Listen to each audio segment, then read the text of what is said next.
Okay, let's just call attention to some things from the book. And okay, page 103. Has anyone looked at the videos? Just out of curiosity. Looked at the videos? Okay, well, you enjoyed those? Good editing. Oh, well, thank you, thank you. But now you'll be able to hear yourself because we have two mics. So we definitely, like, we hear Devin's comment about eating each other last time. And there's something else you said that was pretty funny. Devin said something else pretty funny last time. You said, anyway, so I'm trying to get some of your comments because the students in the online class expressed interest in your comments. So Chris talked a lot about, being an officer and everything. So we need to get video of Chris. If he speaks, try to pan over to him because they want to see him. They don't believe me. No, I don't know what they believe. They get pulled over in income. They want to be like, hey, like we had that class together, Yeah. bonded. You should really think about what you're doing here. I really respect what you do and what your work in the class videos. Your comments in class were so good and Yeah. it really helped me. Okay, It all good. depends on how fast you're going. I can cut a little bit of slack, but you got to keep the integrity. Okay, good. Law enforcement. Okay, so do you hear that? It's all You hear that? Mm-hmm. All right. So that's one reason to watch these videos. You get something out of it. Anyway, 103, side column. All right, so just to remind you that there's a checklist here. We need to get details, right? Make sure to get the names spelled right, victims' names, contact information so you can follow up. If there's any props, let's say something is left at the crime scene, or there's something that the person is able to salvage from the flood or their burned out house. You want to get those details, you're going to write them down because that really helps the story. It makes people want to read the story. So if the bank robber left something at the crime scene, you find out what that was. What was the person wearing? Especially if they're still at large, it's good to know these things. What was the exact amount that was stolen? Right, if it's a bank robbery. Details, it's all in the details, right? Okay, page 101, back a couple pages here. 100 and 101, we see about covering fires. They have their own section for covering fires. That's a big one. And also, really weather-related things like flooding, another like tornadoes. Now, those are really big stories. This is another good section here on page 101, writing a lead for a fire story. Let's take a look at this. As in any other breaking story, a death or injury is the most newsworthy element, right? It needs to be at the top of the page, top of the lead. 6 firefighters were injured, and nearly 150 senior citizens were left homeless Wednesday night after a fire ripped through a retirement community in West Milford. So Wednesday night, you see that in the middle of the lead. That's acceptable. Not first, though, right? Usually the one's not first. And this is a delayed identification lead. It's very important that we remember, unless the person's prominent, we don't need the name in the lead. Okay, if no one was hurt, the lead should focus on the most compelling aspect of the story. Very good tip. The most compelling aspect of the story. An early morning fire Friday destroyed a farmhouse south of Springfield. That's not the greatest lead. In fact, they do put the when there first. There's not much going on here. But, if you have to do it, you have to do it. Okay. Okay, then it goes on. 2 Brookdale children escaped a fire that broke out in their bedroom Sunday by leaping out a second-floor window. Illegal fireworks sparked a fire that destroyed a South Lyon home Friday afternoon. Okay, and then look at this. They have a little feature-type lead in the next one, a little chronology. Jay Walker left his Portland home shortly before noon Saturday to grab a cheeseburger. That burger might have saved his life. Minutes after Walker drove away, his neighbors heard an explosion. So that's a little bit of more of a lengthier approach there, but if you start reading that, I guarantee most people are going to be hooked. It's just some people are going to, what's this? And then once they get into it, this is interesting. But that's something this book seems to prefer, that more featurey type lead. But for beginners, I'm not sure that's the best way to go for spot news. Okay, then covering the aftermath, and then adding dramatic narrative there. I'm not going to go into that, but that's a really good page. Okay, the next page, 102, we have returned to the martini style. Do you see that on page 102? Can I ask a question? Yes. So are we practicing, like, one sentence leads because we're just starting and we're doing spot news? Because now that we're getting these crime leads on the side, like, these are like paragraphs with quotes, and like, I'm just wondering, are we practicing just because we don't Yeah, write news that often? I'm glad you asked that. I really think this is a mistake. The book gives, like on page 102, you're referring to those leads there. That's a Yeah. famous crime reporter who she intentionally created, more narrative type leads. So that's not what we're doing. And you're right, it's mainly because you're beginning and you need to be able to show you could do basically a straight news lead. All right, so in the back of the book, there's some good examples in the morgue, the section in the back of the book with example articles. We're going to look at a few of those. Unfortunately, once again, it's really kind of advanced for what we want to do. I'd rather you learn straight news leads and then play with that style, probably in a class after this class, should you go into advanced reporting or one of the other classes. It's a very good question. So, I mean, that's almost just for your entertainment. Don't imitate that yet. Okay, don't try to imitate that style. But anyway, crime writing style and structure. Okay, now this is good. I'm glad they emphasized this. I mentioned last time about cop speak, right? About the lingo, about the jargon. Be very careful. You will need to decipher that for the layman, for the regular person. What happens is that sometimes the reporter doesn't even know what it means. So you just put it in there, but you are you're kind of the interpreter. So you have to know what that means. Okay, avoid sloppy allegations. Okay, we've talked about that. Explore chronological story forms. So we return, let's see if I can draw it, to the martini glass. Okay, there's a series of events,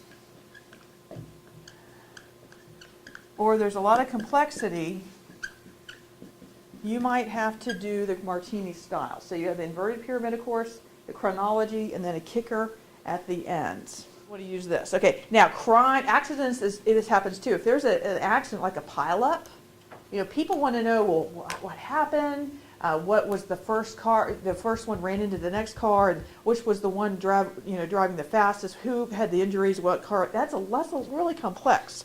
All right, so that could call for this style. You get to deaths and injuries here, and then this car arrived first, then this truck, and then at the end. You may or may not have a kicker, but it's good to have something at the end there. All right, let's look at some newspapers I brought from today. You should see what Devin wrote in the test when I asked, you need to pretend that this is for the Idaho State Journal and write it like it's for tomorrow's paper. He said, does this mean you write it poorly? That was cruel. That was cruel. Yeah, that was that one. All right, let's read a little bit from this. This is the front page of February 20th's newspaper. Okay, good. Valentine has volunteered. Let's hear you read that a little bit. Read the headline too. Judy makes. Ooh. Police probe potential child abduction. All right. All right, police probe potential child abduction case. They're on the lookout for 2 men. All right. Now, they mentioned the press release in the second paragraph. That's kind of strange. No one cares, but they might be doing something here. Why the caution here? Potential child abuse. They're on the lookout. Do you see how the newspaper sort of like they're kind of treating this carefully? What do you think I'm getting at here? They're avoiding libel because nobody's been charged. Nobody's been charged. And who are the people? Let's just read a little more. Okay, good. All right, so who was involved in this? Who was involved? Where do they get their information from? That's what I'm wondering. I'm like, the 2 kids? What? The kids. Okay, so it was the kids. In fact, I saw a TV news thing on this. There were 2 young kids playing, I think, and then there were a bunch of older kids nearby also playing. And so the idea here is that the kids are reporting on this. They're giving the information to the reporters. And so that's a little bit, the kids could have come up with the story, right? Now, it's unlikely, in fact, they might even find surveillance footage. If they do, then you would see that it wouldn't necessarily be potential, or they wouldn't, it would be more of a sure thing. But the fact that these are kids reporting on this event lends a little bit of, did this really happen?